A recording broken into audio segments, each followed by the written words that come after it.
Halo, balik lagi dengan saya Dr. Delia sama kedua murid saya, ada Anan sama Dr. Fikri. Sekarang kita mau bahas nih, di musim hujan gini banyak sekali pasien ya dengan keluhan gatal di kaki ya. Kita mau bahas semua tentang gigitan serangga.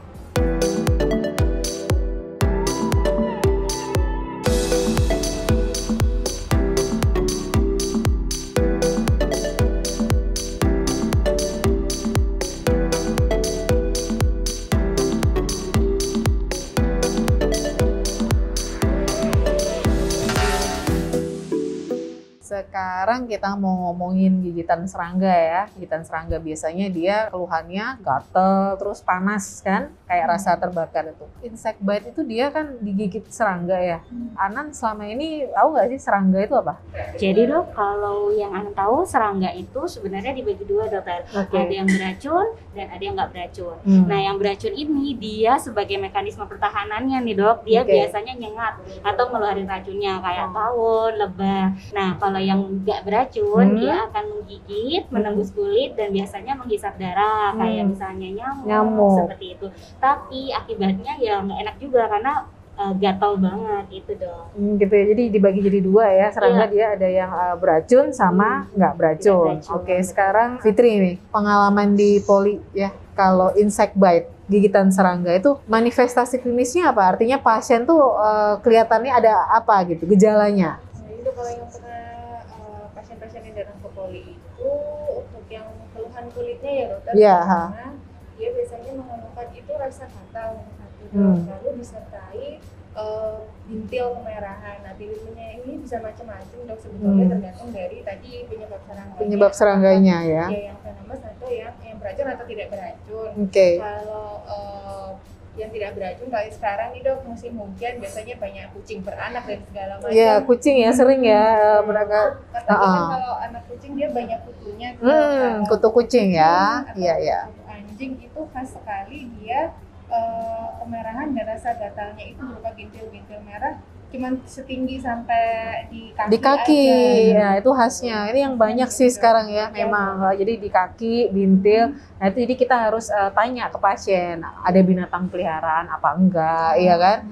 Apalagi sekarang musim seperti ini. Kadang pasien tuh saya sudah bersihin loh dok, ini apa? Ternyata dia punya binatang peliharaan gitu ya. Karena itu adalah salah satu penyebabnya ternyata. Tapi selain yang bintil-bintil tadi, gigitan serangga itu bisa berakibat yang ini juga loh, yang bahaya juga, sistemik maksudnya. Jadi dia tuh bisa bengkak gitu ya. Jadi keracunan itu kalian pernah nggak sih ngeliat orang yang bengkak semua gitu. Jadi dia reaksi alergi. Jadi selain obat ya, jadi dia juga bisa mengakibatkan itu gitu. Jadi bengkak semua. Jadi kayak biduran, bengkak terus.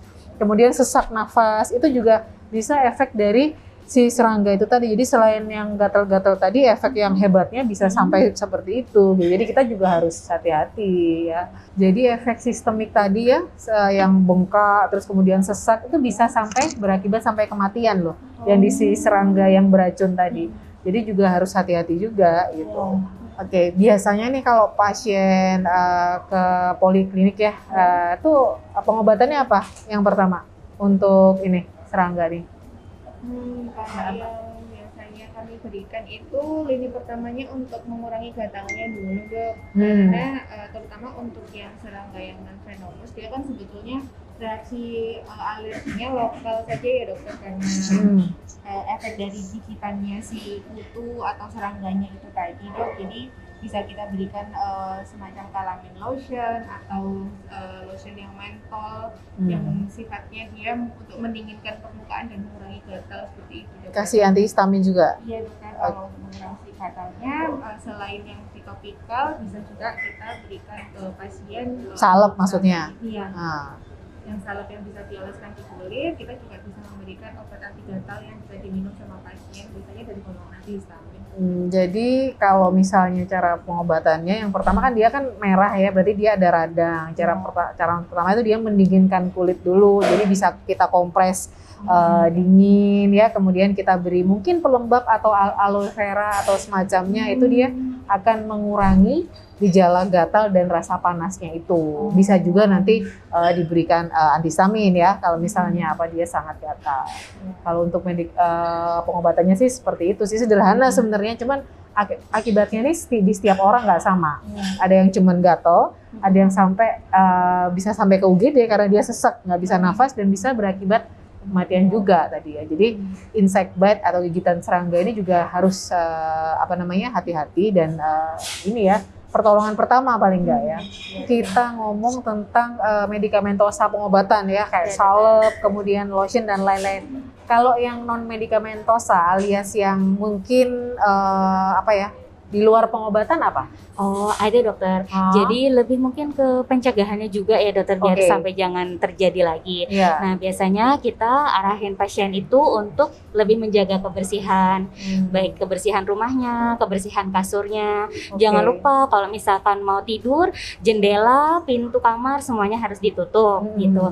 Terus yang terutama yang tadi kita ngomongin kucing, nah itu kucingnya jangan lupa dimandikan, dibersihin, dan dikasih obat anti kutu. Seperti itu dokter. Dan obat anti kutunya pasti ya dokter hewan ya, yang nggak boleh dikasih sendiri kan, gitu. Jadi itu ya pencegahannya ya, paling enggak ya.